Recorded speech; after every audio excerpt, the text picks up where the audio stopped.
I mean, it's a good correction. I think it's making things more responsible again on both sides. At the end of the day, I mean, we've talked about it before. These buyers didn't go anywhere. People are still needing homes. The demand is still there. It's just that people are staying in their rentals or staying at their parents' home, waiting to see what this adjustment looks like, and just recalibrating, what their budget looks like based on where these new interest rates are, and kind of, and people still have the mindset of, well, sub 2% for a rate where, that was historic lows. So if you're able to take advantage over the past 2 years at those rates, and, all the power to you, it's fantastic. But that's not where they've been generally. So I think all these buyers, they're in the hopper, they're waiting, but they're just wanting to see what this price correction looks like, if there is one. I mean, as you said, we are seeing the prices maintained. So who knows? We'll see if that does adjust. But those, for people thinking that.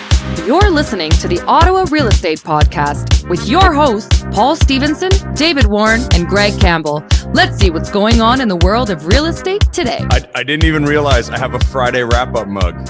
Look at that. Amazing. For anyone watching this that doesn't know, we used to be called the Friday Wrap-Up. When no one knew what we were talking about or what the show was about. That's right. They're like, what is this? It's a show about real estate? The Friday Wrap-Up? Yeah, that makes no sense at all, right? It did to us. It made sense to us. Ladies and gentlemen, thanks for tuning in. I am Greg Campbell. I am a realtor and managing director of the agency Ottawa. I am joined by David Warren, who is an owner and a mortgage agent at Referral Mortgages. Paul Stevenson is away in some type of paradise. So today, David and I are handling business. Yes, sir. Right, let's do it. Well, we'll see how it goes. We'll see how it goes. I don't know what to say. I had a good weekend. I think you had a good weekend too. You're up. Where are you now? Are you at the cottage? I'm at the cottage, but my wife's been out of town since Thursday, so I'm solo dadding it with our 6-month-old. Oh wow, that's several days. So I came and secluded at the cottage. Congratulations! That's a big move, man. That's like quite a while. Yeah. So he's currently, I just stuck him on the floor beside me while we record this. So apologies if you hear screaming children in the background. He is not dying. I can see him.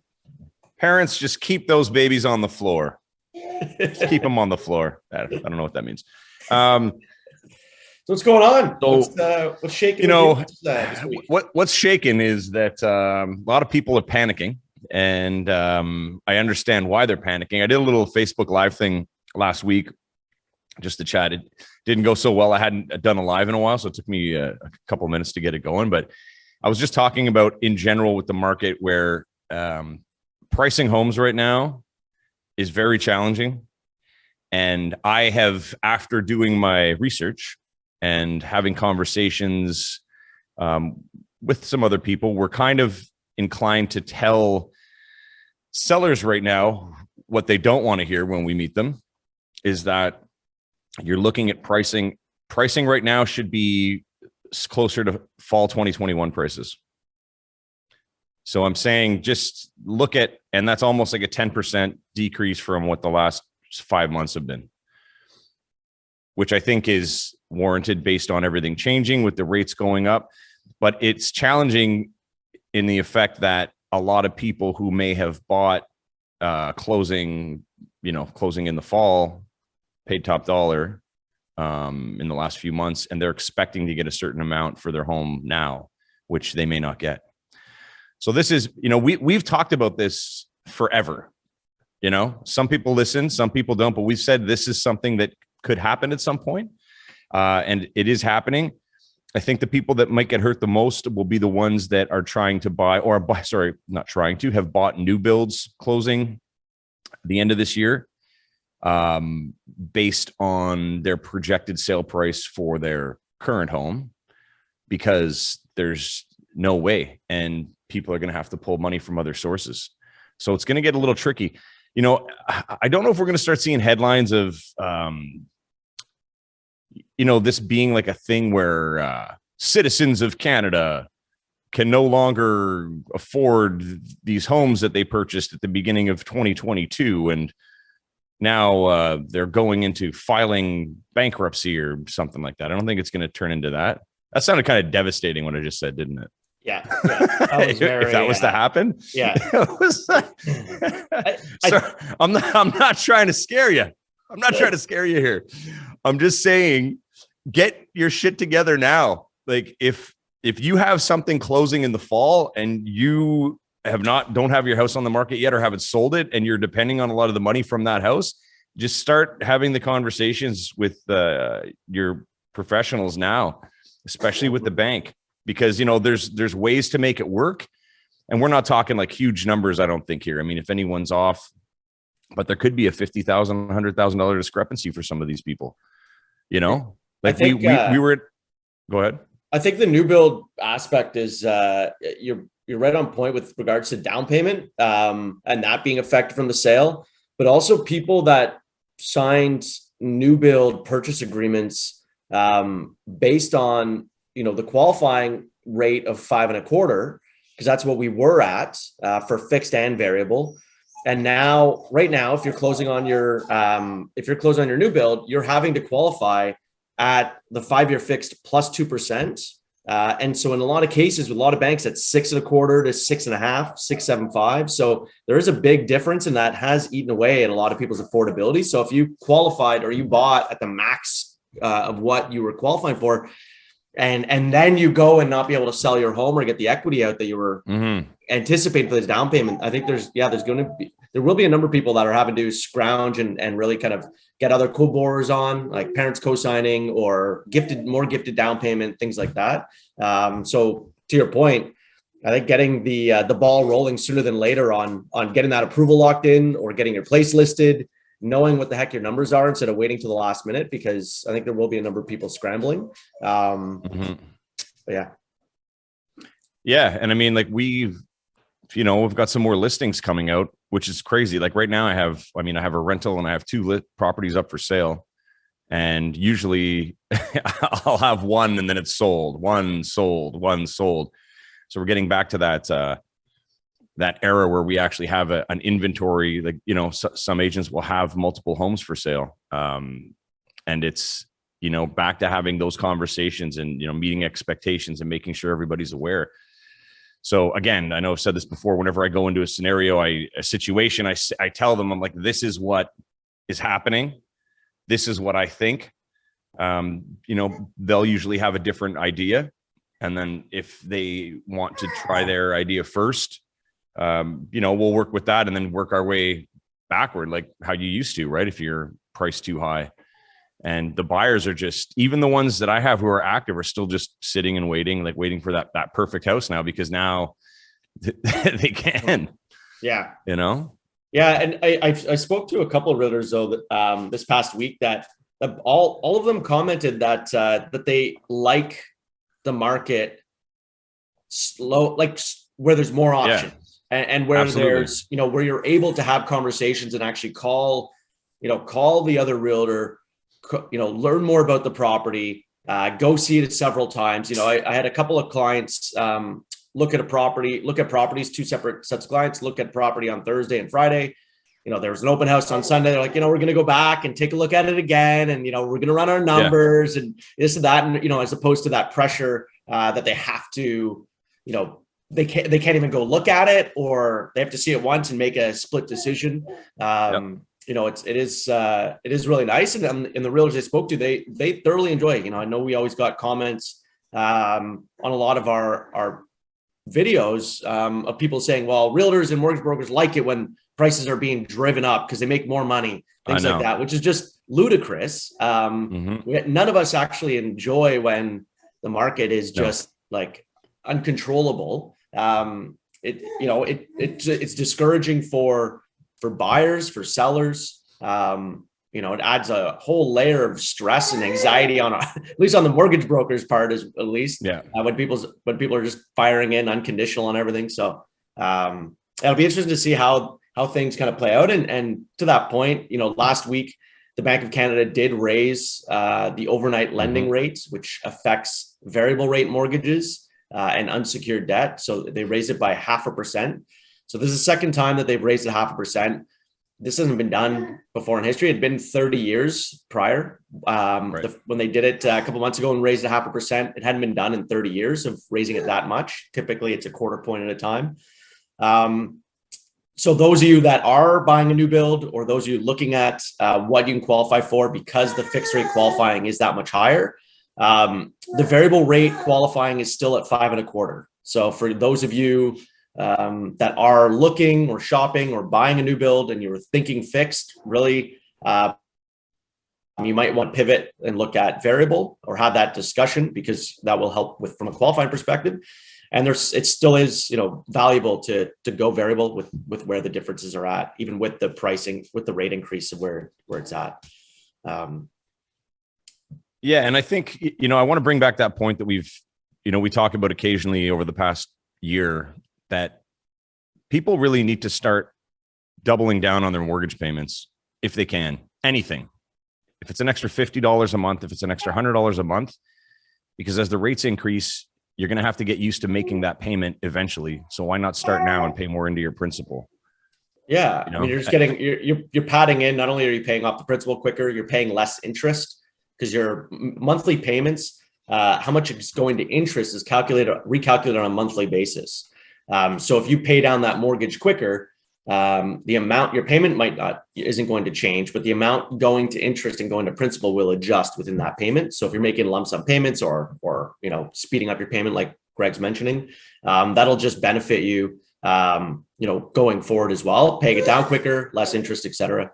And then as rates increase, especially if you're on variable, you will have already been factoring that in and be used to it. But it'll be interesting to see how, the variable, certainly when the Bank of Canada makes a change, my inbox gets flooded by people scared that have variable and wondering if they should lock in. If you have variable and you're at, anywhere around prime minus 1%, prime minus, 0.75%, or even higher than prime, somewhere at prime minus 1.25%, it is in your best interest not to change and stay the course, stay on variable. There are a lot of benefits. The difference of locking in, you're locking in at typically almost 2% higher, going into a fixed, things like that. So it's definitely worthwhile to kind of stay that course and run the numbers, have that conversation with your mortgage professional. Yeah. Take advantage of the opportunity with the variable. Yeah. What have you been seeing in the market? I know we talked about pricing being, challenging and whatnot. What have you been seeing for the price how realtors are pricing it out, properties out there? What am I seeing in terms of how they're pricing it? Yeah, like just pricing. I mean, a lot of people are overpricing still. Yeah.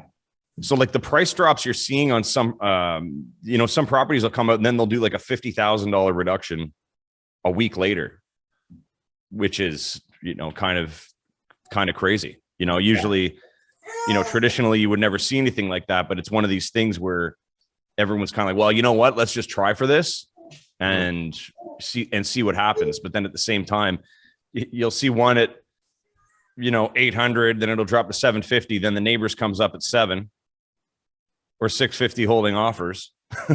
It's still very confusing to look at. And if it doesn't make a lot of sense to most people, if you're just seeing homes coming out and the prices being like $100,000 difference, and it seems like the same place, it's because there's still some people trying to play the multiple offer game. So they're pricing extremely low compared to what the current market is. But there's also a lot of agents now who are just listing at value. Are you finding the ones that are listing too high, trying to play that multiple offer situation, that they're inexperienced agents or newer agents and not tenured agents? That some of them, they're not necessarily know what's going on in the market, and they think that it's still a few months ago, and that's how they're pricing them. I think it's more of it's just it's hard to say, right? Because every scenario is different. I don't want to say that it's just new agents doing it, because I've met some of these, in the circles, you'll meet, sellers as well, who are kind of just really taking charge and kind of like, this is how I want to do it based on what I think. So there's, to an extent, you kind of have to let the client steer the ship. you give them the information and you just kind of have the conversation like, okay, we can try your way. If nothing happens within a week, then we're going down. Right. Yeah. So, and then, and you'll have the conversation of, well, optically, it doesn't look great to do that.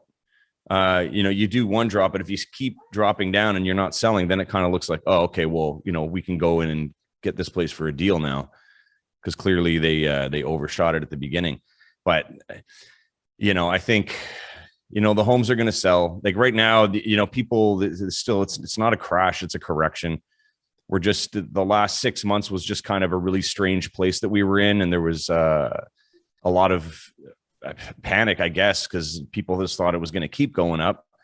But I said, like everybody that was in, everyone that I worked with, I made sure that they were going to be staying there, and the people that bought and planned on doing some renovations and turning it around this year, paying that top dollar, they might have some trouble with that. But anyways, let's look at some of the numbers here.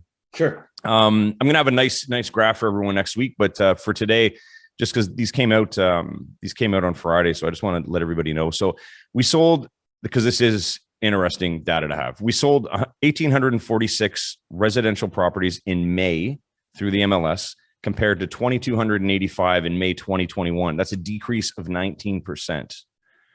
Okay, so 1,384 in the residential property class, down 22% from a year ago, and 462 in the condominium property category, a decrease of 11% from a year ago. So that's, again, and we saw this throughout May. The sales were going down, but the prices were remaining somewhat high. So, here's Penny Toronto from our real estate board, our president. She says, with year-over-year resales declining in March and April, and now with this downward trend continuing into May, traditionally the highest performing months for resales, it's quite clear that Ottawa's resale market is shifting away from the blazing pace of 2021. And if rising interest rates, cost of living, and inflation aren't enough factors to cause a pullback, the powerful and deadly storm that brought our city to its knees last month was justifiably has justifiably impacted the market as well. That's true. And that's actually a good comment, because I take that out of my head when I'm doing this kind of research here. But that did affect a lot. I think a lot of people just kind of put things on hold. So hopefully this week will be different. Based on that and things coming around. The fact that the storm affected the entire city and so many properties, whether that be just landscaping, power outage, everything, across the city and not just localized. I think that really, the numbers for that specific week would be, pretty well at a complete loss. And you basically take that out of the equation almost. Yeah. Like it never happened. Yeah. Anyways, that's a good point. Sharp decline in new listings corresponding with an increase in canceled, suspended listings following the storm. However, there were 3,120 properties that entered the market in May. This is on par to last May. There's an 18% increase in residential class inventory. Meanwhile, a slight decline in condominium inventory. So the average sale price of condominium class was $473,000, an increase of 11% from 2021, while the average sale in the residential class was $802,000, increasing 8% from a year ago. So the prices are still there, but that's going to change. That's going to change this month for sure. And, July, August, generally, I think more so than ever this summer. Like last summer, a lot of people went on vacation, but this year, I think it's going to be bigger. I'm expecting a very slow July, August. And then things especially if that rate hike comes up again, that's the first week of July, right, Dave? That's supposed to happen. Yeah. And then September again, it's good though. I mean, it's a good correction. I think it's making things more responsible again on both sides. At the end of the day, we've talked about it before. These buyers didn't go anywhere. People are still needing homes. The demand is still there. It's just that people are staying in their rentals or staying at their parents' home, waiting to see what this adjustment looks like, and just recalibrating, what their budget looks like based on where these new interest rates are, and kind of, and people still have the mindset of, well, sub 2% for a rate where, that was historic lows. So if you're able to take advantage over the past 2 years at those rates, and all the power to you, it's fantastic. But that's not where they've been generally. So I think all these buyers, they're in the hopper, they're waiting, but they're just wanting to see what this price correction looks like. If there is one, I mean, as you said, we are seeing the prices maintain. So who knows? We'll see if that does adjust. But those, for people thinking that demand is just, evaporated, it hasn't. Those people still need homes and they're still wanting to buy. They're just waiting. And so it'll be interesting to see how long they wait and whether it's a month, 2 months, 4 months. But at some point, those people that were wanting to buy this year are going to buy this year. It's just a matter of time. Yeah. And we're seeing, just further back to this, we're seeing it is 14 days on market average now, which I was predicting a few months back. And that's going to keep going up. We're going to see 30 days, I think, in the next 6 weeks. In a balanced market, conditional days on market are between 30 and 60 days. Ottawa is usually generally around 30. And I think we're going to hit this. And here's another comment. I mentioned this because we don't want sellers to panic if their homes aren't selling quickly, as perhaps our neighbor's property did. Buyers will have more little breathing room if this trend continues, and it will. So that's the challenge, because 3 days in the markets we had the last couple of years seemed like 3 weeks, because it's just go, and you're like when this was just happened in 3 days, and now when a week's gone by, it's like it feels like a month. Yeah, so, I think the for those of you listening that are mortgage brokers or realtors that haven't gone through this cycle. For Greg and I, we've been in the business for quite a while, where we've gone through these kind of cycles of more balance to buyers to seller market, all over the place. Really stay the course. I think there'll be a number of professionals on both sides that end up going out of the business because they can't generate the volumes or the income that they were needing to survive. And but for those of you that could stay in it, stay the course. They're, again, the buyers are out there, sellers are out there. This is kind of just a typical cyclical market that we're in, and we'll balance out. But I think it'll be on both sides, on the mortgage side, the realtor side, and buyers and sellers, to be creative. Like, how do you get attention? How do you find properties? How do you, list your property? What are you doing that's setting yourself above? So for realtors that aren't used to marketing well or doing much for their property, you're going to have to spend actually some extra dollars to market it, to set that property above others. Maybe stage it where you never staged before, or do an in-person video that you never did it before. Things like that. I think some people are going to have to be creative, and those that aren't creative are going to be, pushed out of the business. Absolutely, man. And it's crazy, because when you look at it this way, so the market is shifting in a way that things are slowing down, which means it's going to take longer to sell generally. And as an agent, you have to spend more money to market. So it's taking you longer to get paid, and your investment off the top is much higher than it was previously. So that's going to be the challenge, because the sellers are going to want to work with somebody who is spending the time and has a well put together package, not only to present to them, but like assets that they can share, going, this is what I've done. And a lot of the people at the top, that are established, their business will be good. But for the new agents that aren't doing that, I advise you guys to just come up with a plan and start focusing on that, no matter what it takes, because you can do it. You can do it. You just gotta, if you need a mentor or someone, find somebody, but just go through the steps to make it happen, because, taking the time to be the expert in all aspects of this business will pay off in the end. For sure. Oh, Dave's got there he is. Hey, there we go. Look at that. We got a guest. You got a guest. I think those as well that aren't used to advertising or anything like that. I think this is where most people have the tendency to pull back on your advertising, getting your brand out there. this is the time when you should be doubling down, because the pack won't be spending that money. They're going to be retreating because they aren't getting the same sort of volumes. If you have the opportunity or the means to advertise, invest, like double down on your marketing efforts. I think you'll those that do will see huge growth in their business, even as the market, as number of transactions are slowing. Absolutely. Yeah. It's like right now I'm going all in with my media production side of things and my videos. And it's, it's a lot of fun. I love doing it too, but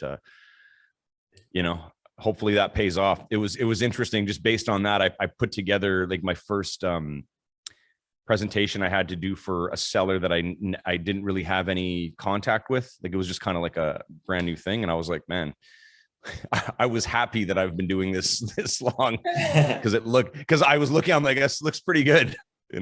I'd work with me. I'd work with me for sure. Yeah. Anyways. All right. Well, listen, is that it? I think that's it. I got a cranky guy here. We don't have any mood boosts. So, I think unless you got some, what sucks, man? I have this new app. Anyways, there's good jokes and I always forget because sometimes I think, oh, maybe I'll just jump in after Paul and it would have been perfect today, but no, a little out to lunch. Okay. Well, no mood boost, guys. Paul, we love you. Next week we'll have next week we're gonna have the cottage guys on. We're gonna have them this week, but schedules got mixed up.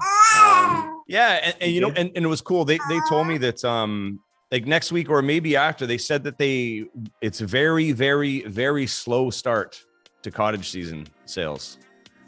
So they want more information so that they can present a better package when we have them on, which I thought was pretty cool. That's what they said to me today. So anyways, I'm looking forward to getting their take on the cottage big market. Time. I'm sure others are too. So we'll get them on, and those of you that are still looking for a cottage, this is going to definitely be a good time. Look at this little guy dancing around. Okay. All right, guys. Thanks for tuning in. Thanks for watching. Have a great week. Take care. Later. Thanks for tuning in, everyone. We hope you enjoyed today's episode. Please remember to like, share, comment, and subscribe because we'd really like that.